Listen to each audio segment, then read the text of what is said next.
Hey guys! Maganda rin gabi. Welcome back po dito sa Gandara SRU channel for showbiz update. Andito na naman nga po akong muli nagbabalik. Ang nagmamaganda po ninyo kang chismosa Kim Pao, wala na nga pong iba ang lokareta si Gandara upang maghatid sa inyo ng latest update and fresh happenings patungkol kina Kim Chiu and Paolo Avellino. And para sa gabing ito, ang atin pong tatalakayin at pag-uusapan ay mayroon nga pong kinalaman dito sa kontrata ni Kim Chiu na matatapos at hindi na i-renew pa ni Kimi, and bakit kaya? At napakalaking usapin ito sa mga fans. So, ayan nga ang atin pong aalamin. Pero bago pong lahat, sa mga di pa subscribe sa ating channel, pakiclick lang po ng subscribe button natin at notification bell na nariyan sa baba para mag-updated po kayo at ma-notify tuwing may bago tayong chika at balita hinggil sa Kim Pao. Basta mga balita na may kinalaman po kina Kim Chiu and Paolo Avellino, sagot na natin yan. And eto na nga, wala nang patumpik-tumpik pa ang nasagap nating chismis. Sabi, yes, hindi na mag-renew ng sister. Manifesting for Kim Pao. Bakit kaya nga yes? Kung mapapansin nyo, sa mga katagang yes. Ibig sabihin, masaya sila kahit hindi na mag-renew.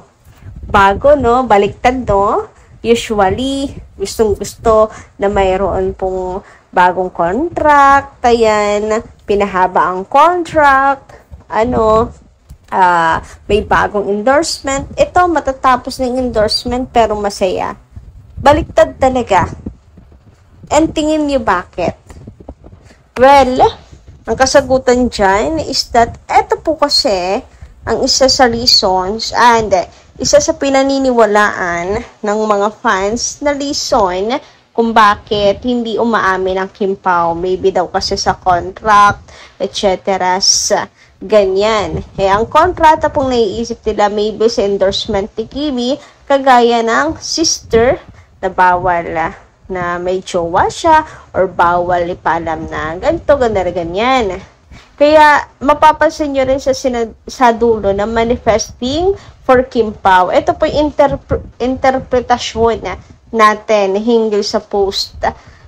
Sapagkat yun talaga yung dati pang pinag-uusapan na siguro kaya di pa umaamin ang Kim Pao because of contract ni Kim sa sister. Ayan, baka meron dong napagkasundoan and etc. And ang ayon sa repost, is it a sign na ba?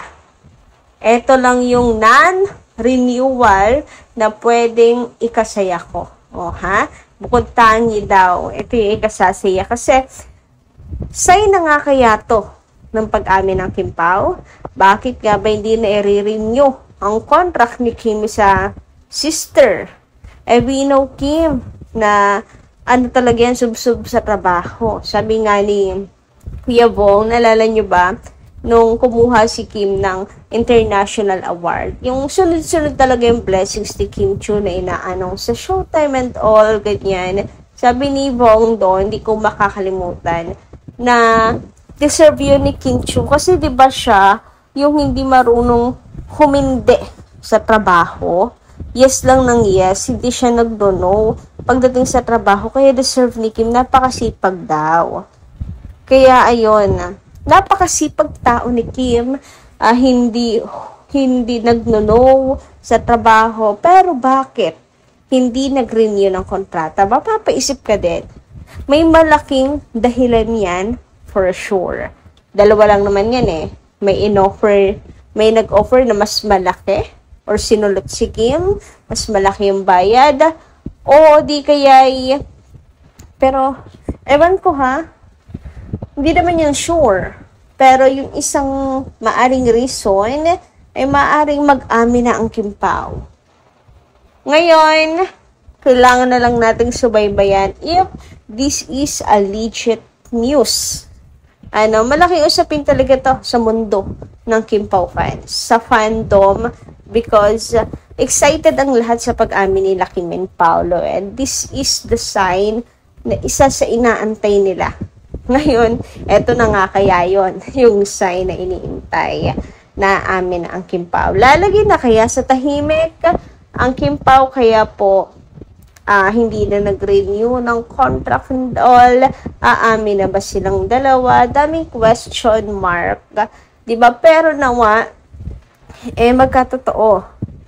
Kung sakali nga na amin ang Kim Pao after, abay, ito yung non-renewal na talagang ikasasaya ng lahat. So, kayo guys, ano inyong masisay patungkol dito? Comment nyo lang dyan sa baba, no? Mga palagay ninyo. Bakit kaya? Nakakapagpaisip din no? Anyway, dumako naman tayo ngayon sa pagbabasa ng comment mula sa ating masugid na taga-subaybay, bilang pasasalamat ko na rin sa inyo pong pakikinig sa atin gabi-gabi. Ayan. Sabi ni Ma'am Norma Dayag, shoutout po sa inyo. Cheers Kitchen. Anak, I agree with you.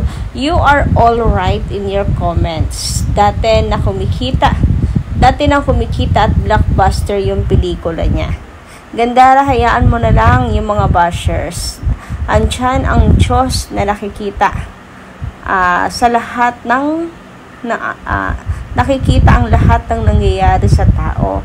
At yung pagtulong at bukal sa puso ang pagtulong. Ang lahat ng yan ay may kapalit. Kaya itulot mo lang Kim Pao, ituloy mo lang Kim, ang pagtulong mo at huwag pansinin ang mga bashers kasi may nakalaan para sa kanila. Magmula sa ating Panginoon, remember, hindi natutulog ang Diyos at alam niya lahat ng mangyayari.